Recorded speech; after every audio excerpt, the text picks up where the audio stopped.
नमस्कार, RNTV national में आपका स्वागत है और मैं हूं आपके साथ सुमन पाल। बुलेटिन की शुरुआत करते हैं बड़ी खबरों के साथ। सीएम योगी आदित्यनाथ का पश्चिम बंगाल दौरा, बड़ी जानकारी सामने आ रही है, जहां पर बंगाल दौरे पर रहेंगे सीएम योगी आदित्यनाथ और इसके साथ पश्चिम बंगाल दौरे को लेकर सीएम योगी आदित्यनाथ का पोस्ट भी सामने आ गया है। उन्होंने लिख दिया, पश्चिम बंगाल की हर गली हर गांव में एक ही स्वर गूंज रहा है, अंधकार हटबे सूरज उठबे कोमल खिलबे। सीएम योगी आदित्यनाथ ने कहा तो इन जन स्वर को जन संकल्प में बदलना है, सीएम योगी आदित्यनाथ पोस्ट में कहते नजर आए। इसके साथ उन्होंने कहा कि आज नवदीप कटवा और लोगों में संवाद करेंगे। तो सीएम योगी आदित्यनाथ का पश्चिम बंगाल दौरे को लेकर उत्तर प्रदेश के मुख्यमंत्री योगी आदित्यनाथ ने सोशल मीडिया प्लेटफॉर्म एक्स पर एक पोस्ट भी साझा किया है। अपने संदेश में उन्होंने राज्य की जनता के उत्साह और जनसंभावनाओं का उल्लेख किया है। सीएम योगी ने लिखा कि पश्चिम बंगाल की हर गली और हर गांव में एक ही स्वर गूंज रहा है, अंधकार हटबे सूरज उठबे कोमल खिलबे। और उन्होंने कहा कि इस जन स्वर को जन संकल्प में बदलने की आवश्यकता है। और अपने पोस्ट में उन्होंने ये भी बताया कि वे आज नवदीप कटवा और बागदा में लोगों से संवाद करेंगे। इस दौरे को लेकर राजनीतिक माहौल गर्म हो गया और समर्थकों में विशेष उत्साह देखा जा रहा है।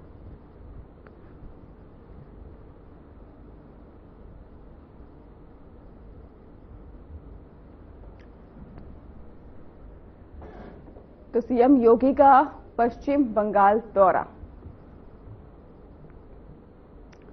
उत्तर प्रदेश के पूर्व मुख्यमंत्री स्वर्गीय हेमवती नंदन बहुगुणा की जयंती के अवसर पर लखनऊ में एक पुष्पांजलि कार्यक्रम का आयोजन किया गया और इस कार्यक्रम में मुख्यमंत्री योगी आदित्यनाथ शामिल हुए और स्वर्गीय हेमवती नंदन बहुगुणा को श्रद्धांजलि भी अर्पित की। और कार्यक्रम के दौरान उनके राजनीतिक योगदान और जनसेवा के कार्यों को याद किया गया। उपस्थित लोगों ने उनके व्यक्तित्व और कृतित्व को प्रेरणादायक बताया। वहीं पर आपको बता दें कि इस अवसर पर कई गणमान्य व्यक्ति और वरिष्ठ नेता भी मौजूद रहे। पूर्व मुख्यमंत्री स्वर्गीय हेमवती नंदन बहुगुणा जी की आज पावन जयंती है। इस अवसर पर बहुगुणा जी की स्मृतियों को नमन करते हुए उत्तर प्रदेश सरकार की ओर से मैं विनम्र श्रद्धांजलि अर्पित करता हूं। स्वर्गीय हेमवती नंदन बहुगुणा जी भारत की राजनीति के एक महत्वपूर्ण स्तंभ थे।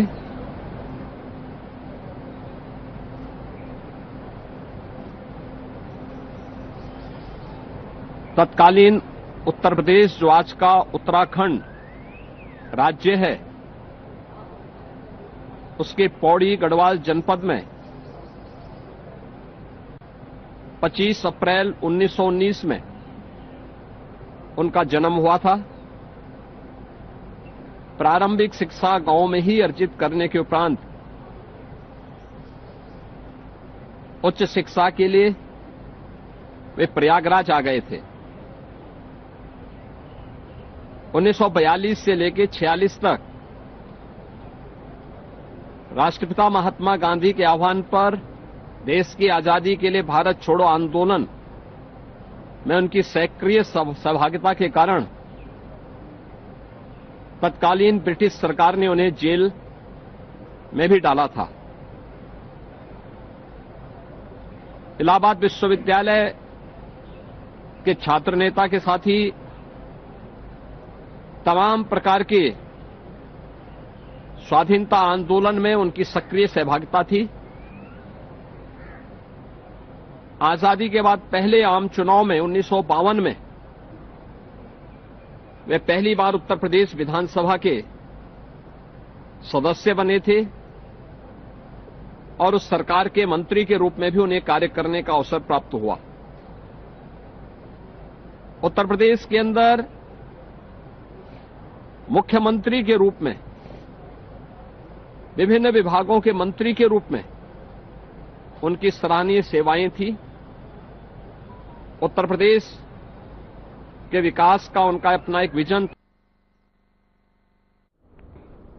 एक और बड़ी अपडेट आपको बता दें, जहां पर 30 अप्रैल को यूपी विधानसभा सत्र शुरू होगा। तो बड़ी जानकारी, जहां पर महिला सशक्तिकरण पर होगी बड़ी चर्चा और महिला सुरक्षा, अधिकार, रोजगार पर भी होगी चर्चा। तो यूपी विधानसभा सदन में पेश होंगे कई महत्वपूर्ण अध्यादेश। 30 अप्रैल को सदन में अध्यादेश, अधिसूचनाएं और नियम रखे जाएंगे। तो पुनः स्थापित किए जाने वाले विधेयक भी सदन में पेश होंगे। यूपी लोक सेवा अधिकरण संशोधन अध्यादेश 2026 होगा पेश। तो महिला सशक्तिकरण को लेकर चर्चा की जाएगी, महिला सुरक्षा की बात की जाएगी। यूपी विधानसभा सदन पेश होंगे कई महत्वपूर्ण अध्यादेश। वहीं पर वाराणसी में आयुर्वेद और पारंपरिक चिकित्सा के क्षेत्र में एक नई पहल देखने को मिल रही है। वर्ष 2014 से काशी में विकास की एक निरंतर धारा के साथ में अब स्वास्थ्य क्षेत्र में भी बड़े बदलाव किए जा रहे हैं। काशी जिले आयुर्वेद की जननी माना जाता है, जहां पर यहां ज्योतिष और आयुर्वेद के समन्वय से असाध्य रोगों के इलाज की दिशा में कदम बढ़ाया जा रहा है। और इसी क्रम से सोवा रिकबा नामक अस्पताल और मेडिकल कॉलेज की स्थापना की गई है, जिसका लोकार्पण प्रधानमंत्री नरेंद्र मोदी अपने वाराणसी दौरे के दौरान करने वाले हैं। ये 45 बेड का अस्पताल 2700 वर्ग किलोमीटर क्षेत्र में और तिब्बती शैली में निर्मित किया गया है।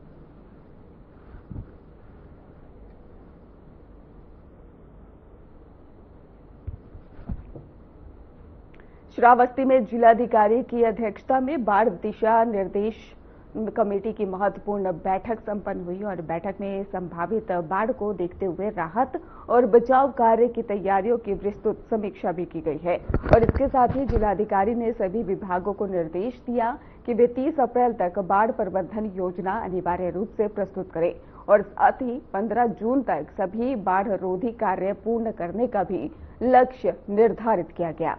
बैठक में निर्देश दिए गए कि बाढ़ प्रभावित गांव का भी दौरा कर स्थानीय लोगों से संवाद किया जाए। वहीं आपको बता दें कि संक्रामक बीमारियों और सर्पदंश से बचाव हेतु दवाओं की पर्याप्त उपलब्धता सुनिश्चित करने पर भी जोर दिया गया।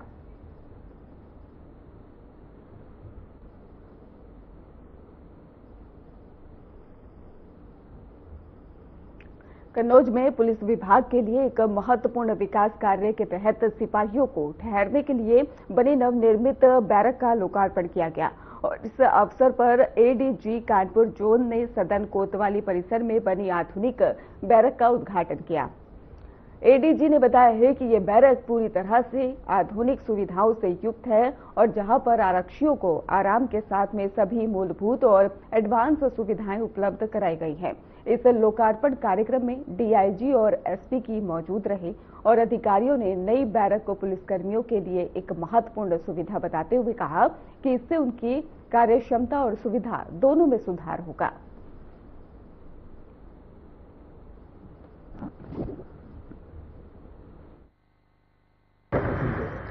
आज कन्नौज में कई श्रृंखलाबद्ध तरीके से कार्यक्रम लगे हैं और मैं यहाँ की कुछ प्रशासनिक व्यवस्थाओं का भी अवलोकन करने आया हूँ। अभी बहुत शीघ्र ही 25, 26, 27 में पूरे प्रदेश में होमगार्ड की भर्ती होनी है। उस भर्ती प्रक्रिया को पूर्ण पारदर्शिता के साथ, शुचिता के साथ संपन्न कराया जाए। उसके लिए मैं कुछ सेंटर्स को भी देखने जाऊँगा। मेरे साथ मेरे डीआईजी रेंज भी हैं, एसपी साहब हैं और हमारे जो प्रशिक्षणाधीन साथी हैं, रिक्रूट्स हैं, जिनका 26 तारीख को ये प्रशिक्षण पूरा हो रहा है, उनके इस प्रशिक्षण में उन्होंने क्या सीखा, आगे चल के वो कैसे कार्य करेंगे, कैसे उनका डिप्लॉयमेंट होगा, जन सेवा में कैसे आएंगे, उसकी भी आज एक समीक्षा करूंगा। और इसी क्रम में कुछ हमारे जो इंस्टीट्यूशन हैं, बिल्डिंग के काम हैं, उसमें ये एक बैरक है जो रिकॉर्ड समय में बनी। मुझे डीआई साहब ने बताया कि 3 महीने पहले उन्होंने इसका शिलान्यास किया था और 3 महीने के अंदर ये 40 लोगों के लिए बैरक तैयार हुई है। इसी तरह भी और भी कुछ पुलिस लाइन में कार्य हुए हैं, वो जो निर्माण के कार्य हैं उनकी समीक्षा होगी और एक प्रतियोगिता चल रही थी, आज उसका भी समापन है। आप सभी ने की यहाँ उपस्थिति थी, इसके लिए बहुत बहुत धन्यवाद। बिजनौर के विकास खंड मोहम्मदपुर देवमल के ग्राम भागेन में विकास कार्यों की जांच के लिए प्रशासनिक टीम पहुंची और ग्रामीणों द्वारा जिलाधिकारी से गांव में विकास कार्यों की शिकायत भी की गई थी, जिसके बाद जिलाधिकारी ने जांच के लिए टीम गठित की और जांच के लिए उप कृषि उप निर्देशक अपनी टीम के साथ में गांव पहुंचे और कई विकास कार्यों का निरीक्षण भी किया। जांच के दौरान टीम ने मौके पर निर्माण कार्य को सही पाया और किसी प्रकार की बड़ी खामी नहीं मिली है। वहीं पर ग्राम प्रधान ने कहा कि कुछ लोगों ने चुनावी रंजिश के चलते शिकायत की थी। वहीं सामुदायिक शौचालय पर तैनात महिला सफाई कर्मी ने कुछ ग्रामीणों पर भी गंभीर आरोप लगाए।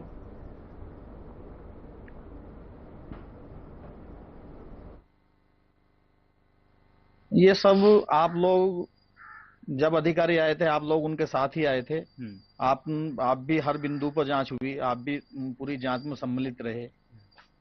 सारी काम धरातल पर होए हुए मिले, कोई काम ऐसा नहीं था जो काम ना होया हुआ हो।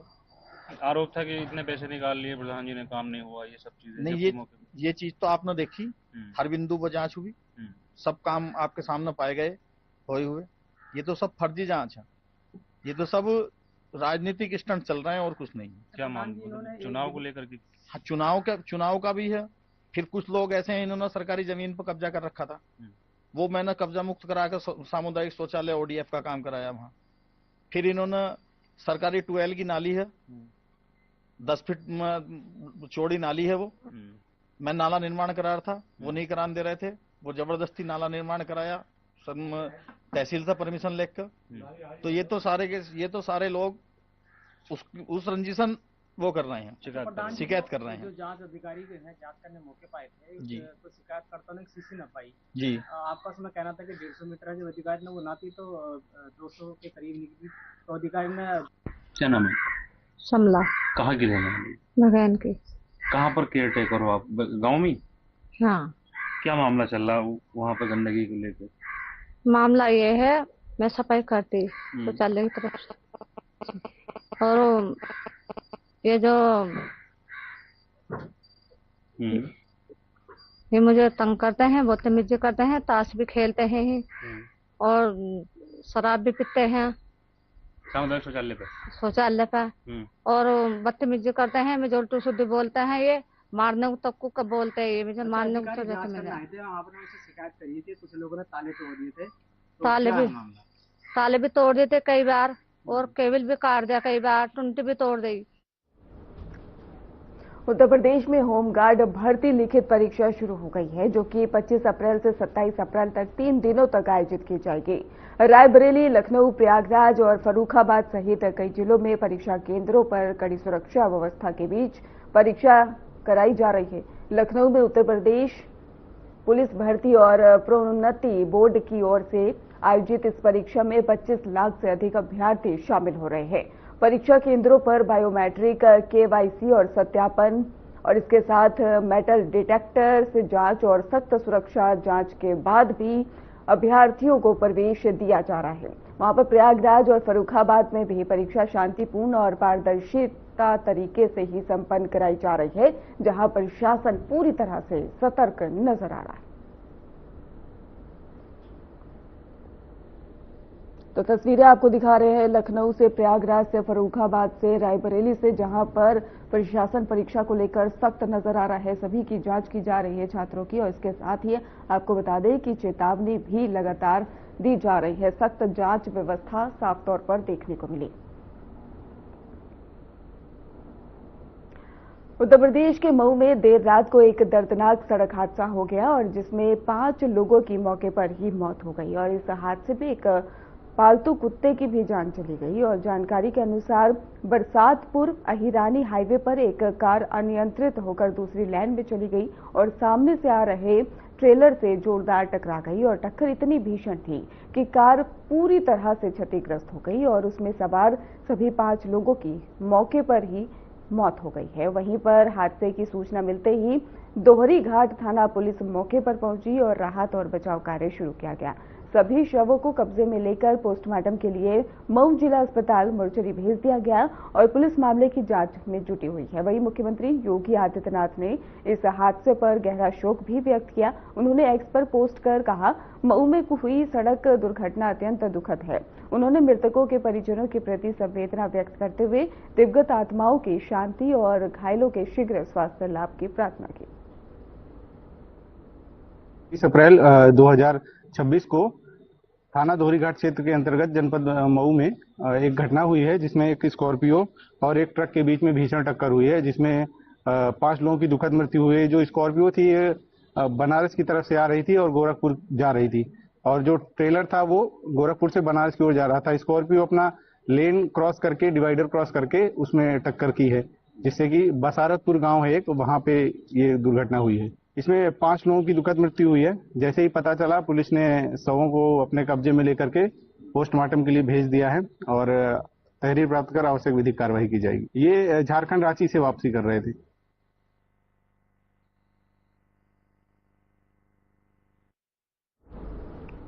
तो वहीं सोनभद्र में एक दर्दनाक सड़क हादसा सामने आया है, जहां पर शादी से लौट रही बारातियों की गाड़ी दुर्घटनाग्रस्त हो गई और वाराणसी शक्तिनगर राजमार्ग पर एक 4 पहिया वाहन अनियंत्रित होकर पलट गया। इस भीषण हादसे में 3 लोगों की मौके पर ही दर्दनाक मौत हो गई। वाहन में चालक समेत कुल 8 लोग सवार थे।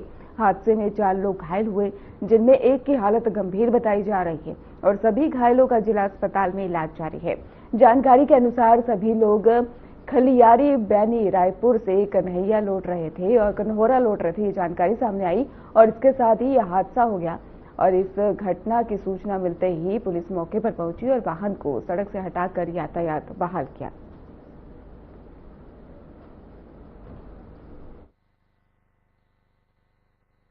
आज लगभग 3:30 पे बैनी जो रायपुर थाना क्षेत्र से शादी समारोह से 8 लोग जैलो गाड़ी में बैठकर वापस लौट रहे थे।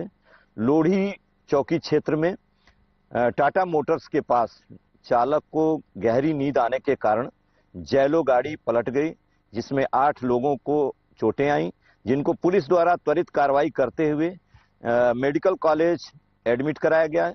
मेडिकल कॉलेज में डॉक्टर की टीम द्वारा 3 व्यक्तियों को मृत घोषित कर दिया गया, जिसमें दिलीप पासवान 20 वर्ष, नीतीश यादव 27 वर्ष और जितेंद्र साहनी 18 वर्ष।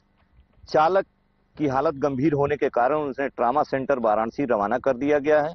अन्य लोगों को हल्की चोटें आई थी, जिनका इलाज चल रहा है। मौके पे लॉ एंड ऑर्डर की स्थिति सामान्य है। अन्य झांसी में आबकारी विभाग ने बड़ी कार्रवाई करते हुए लगभग 12 लाख रुपए मूल्य की विदेशी शराब को नष्ट कर दिया और ये कार्रवाई रोड रोलर की मदद से की गई है, जिससे कि पूरी शराब की खेप को मौके पर ही नष्ट कर दिया गया। आबकारी आयुक्त उत्तर प्रदेश के निर्देश पर और जिलाधिकारी के आदेश के बाद संयुक्त टीम ने यह कार्रवाई की है।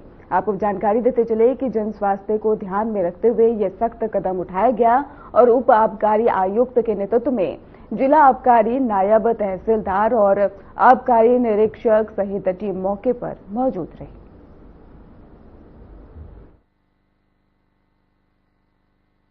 देखिए, हमारे यहाँ थोक अनुज्ञापन होता है। इसमें अंग्रेजी शराब की एक थोक अनुज्ञापन था। उस अनुज्ञापन पे 2023-24 की माल का स्टॉक जो था उपलब्ध था। जो अब की बार की पॉलिसी जो नई साल की आई है और आबकारी आयुक्त के आदेश था कि पुराने माल का जो है वो विनिष्टीकरण कराया जाएगा, यदि वो अगर वो कंटिन्यू नहीं है, अगर आपका नवीनीकरण नहीं हुआ है तो उस दुकान ने नवीनीकरण नहीं कराया और 23-24 का माल था वो, जो कि अब प्रतिबंधित था इस वर्ष के लिए। तो वो लगभग 174 पेटी थी, जिसमें विस्की भी थी, वाइन थी और वोदका थी। उन सबको बुलडोजर में मंगा के और उसको उसी थोक गोदाम परिसर में खोल के पेटियां उससे रोलर से चलवा के उसको नष्ट कराया गया है, जिसमें जिलाधिकारी महोदय द्वारा एक कमेटी गठित की गई थी, नियमानुसार गठित की गई थी, जिसमें उप आबकारी आयुक्त महोदय और सदर एसडीएम साहब की तरफ से नायब तहसीलदार साहब आए हुए थे और जिला आबकारी अधिकारी मैं स्वयं उपस्थित था, 7 आबकारी निरीक्षक गोदाम इंचार्ज थे। उन सबके समक्ष जो है इसको विनष्ट कराया गया।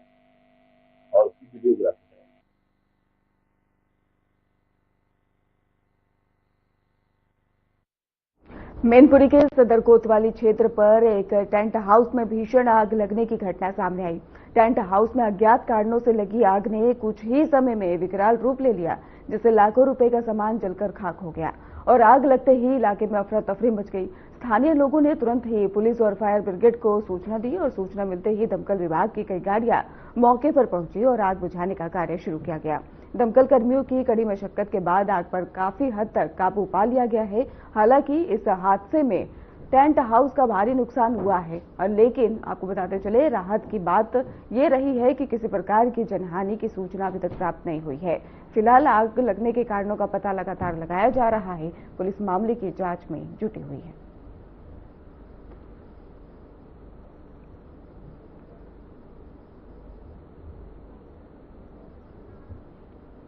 अयोध्या में जानकी नवमी के पावन अवसर पर धार्मिक उत्साह देखने को मिला। इस मौके पर देवकाली मंदिर में विशेष आरती का आयोजन किया गया, जिसमें बड़ी संख्या में श्रद्धालुओं ने भाग लिया। मंदिर परिसर में भक्ति और श्रद्धा का वातावरण बना रहा। श्रद्धालुओं ने माता सीता की आराधना करते हुए सुख, समृद्धि और शांति की कामना की है।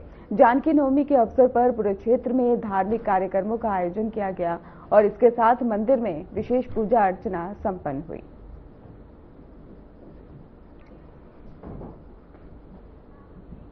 फिलहाल खास बुलेटिन में बस इतना ही। आप देखते रहिए RN TV नेशनल।